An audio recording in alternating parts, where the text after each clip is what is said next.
Bonsoir. Donc ce soir ce qu'on va faire c'est qu'on va regarder juste toutes les petites cases qu'il y a sur la timeline ici et on va je vais dire ce qu'elles font une par une. Parce que en vrai quand j'ai commencé After il y avait plein de trucs, je savais pas que c'était possible de faire ça directement ici et en vrai il y a des trucs qui sont vraiment très pratiques et que vous ne savez peut-être pas. Et pourtant qui sont juste vraiment là quoi. Donc alors, première case c'est le petit œil qui est là, donc ça permet juste d'afficher ou de ne pas afficher le calque. Ce qui peut être du coup je vais mettre plein de calques là pour vous montrer. Hop. Voilà. Bon, il y a plein de calques, c'est une petite bouillie. Donc l'œil ça permet d'afficher ou d'enlever des calques. Tac, tac, tac, tac, tac. Attendez, je reviens juste remplir tout d'une certaine couleur pour mieux les différencier. Bon voilà, j'ai juste fait des petits rectangles de couleurs un peu aléatoires pour montrer. Donc voilà, là c'est juste pour afficher ou ne pas afficher les calques. Le son, donc là c'est des séquences PNG pardon. Donc il n'y a pas de son sur les fichiers, mais du coup c'est pour désactiver ou activer le son s'il y en a. Le petit point là c'est pour mettre un calque en solo du coup. Si je clique sur là par exemple, il y a seulement ce calque là qui sera affiché. Et pareil sur les autres, et du coup je peux en mettre plusieurs aussi en même temps. Ça c'est hyper utile quand vous avez 1 million de calques ici et que vous voulez en afficher qu'un seul. Ça c'est le calque verrouillage, donc j'imagine que ça sert à ce qu'on puisse pas, on peut pas le toucher, on peut pas le sélectionner carrément. À moins qu'il soit déverrouillé ici, ça je m'en suis jamais servi mais ça peut être utile. Là c'est pour changer la couleur, donc vous pouvez mettre par exemple couleur pêche, couleur... pêche, j'ai mis 2 fois, couleur vert, marron, ou bien fuchsia. Ça peut vous être utile pour différencier des calques. Ça non plus, je m'en sers pas trop perso, mais en vrai, ça peut commencer à me servir s'il y a plein de calques, ouais, effectivement. Donc là, c'est le nom des calques. Alors, intéressant, tu peux cliquer là pour que ça change entre nom des sources et nom des calques. Donc, nom des calques, ça fait le nom de chaque calque, mais en fait, tu peux le changer. Genre, par exemple, si je change... Je mets voiture 1. Bah là, il a changé de nom. Du coup, ce nom-là, c'est juste un nom de ce calque-là, le calque voiture 1. Mais alors que le nom des sources, c'est le nom de la séquence d'images d'origine, qui est donc voiture, juste comme ça. Mais vous voyez, les séquences d'en bas, c'est la même 4 fois, mais je peux quand même changer son nom. Voilà. Ça peut servir. Pardon. Ok, donc là c'est les modes de fusion.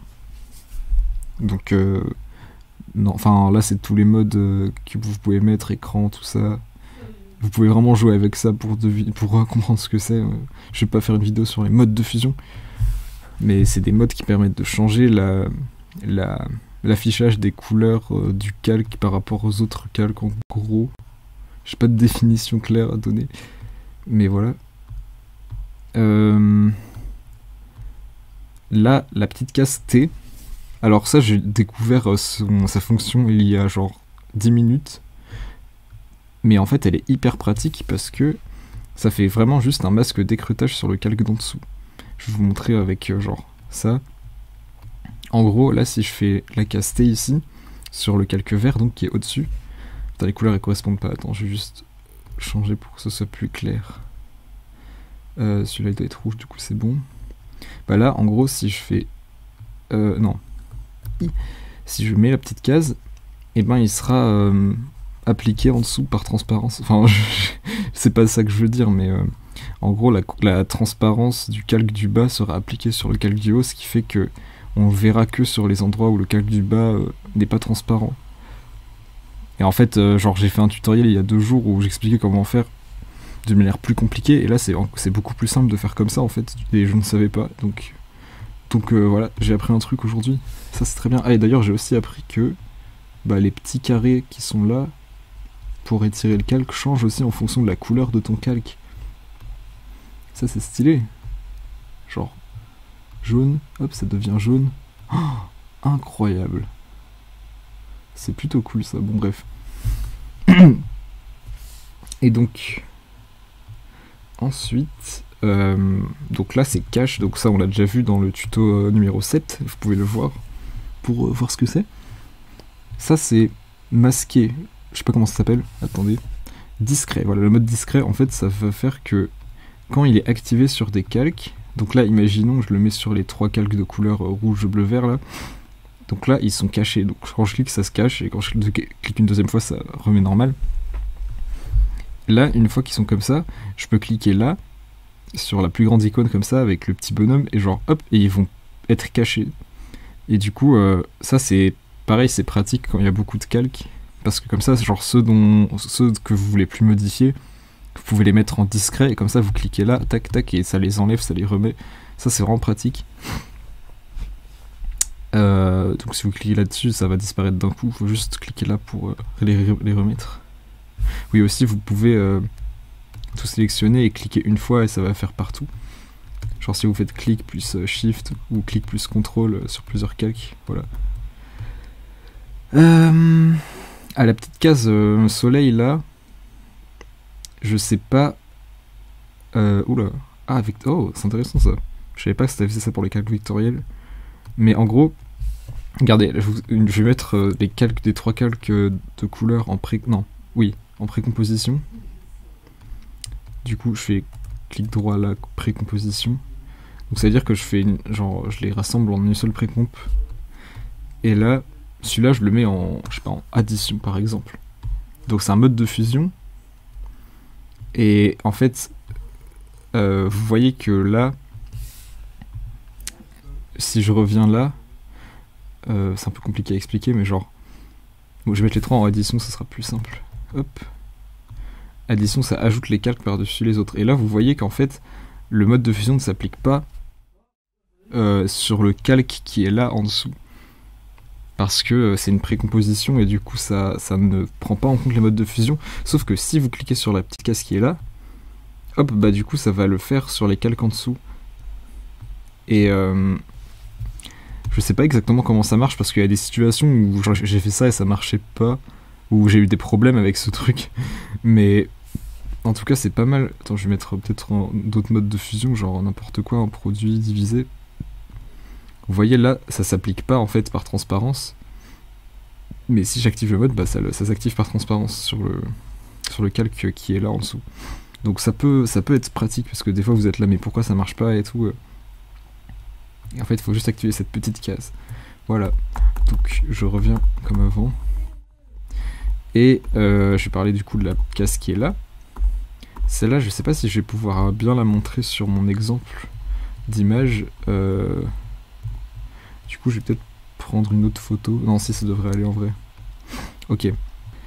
Ce truc-là, en gros, ça permet de faire en sorte que ça change la méthode d'interpolation de l'image. C'est-à-dire que là, par exemple, si j'agrandis la taille de ça, vous voyez, ça va être... je vous montre encore pour que ça se voit bien. Là, les pixels, ils sont là, mais ils sont un peu flous. Mais si je fais ça une fois, ça va faire un petit effet de netteté. Donc ça augmente la netteté, là ça se voit pas parce que je suis zoomé à un max. Mais voilà. Ce qui fait que quand vous allez déplacer votre image, ça va être plus joli. Par contre, c'est vraiment le pire exemple, parce que normalement ça se voit beaucoup mieux. Je vais montrer un truc après avec une vraie image. Et si vous mettez une deuxième fois, donc les petits pointillés, ça fait pixel perfect en fait. Et du coup, ça fait que ça conserve bien les pixels comme il faut. C'est pratique ça si vous voulez faire du pixel art ou quoi. Ou juste si vous voulez que votre image ait l'air très nette, parce que des fois c'est ça qu'il vaut mieux utiliser dans ce cas-là. Genre, par exemple, si je rétrécis l'image, là elle est super nette parce que j'ai mis le truc de pixels, mais si je mets le truc de base, c'est... Bon, ça passe mieux là en vrai, mais il y a des situations où c'est mieux en pixels.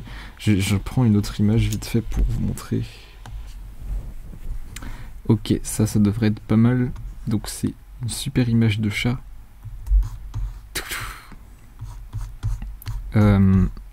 Donc imaginons que là, cette image, je la déplace en faisant une interpolation de position, genre comme ça.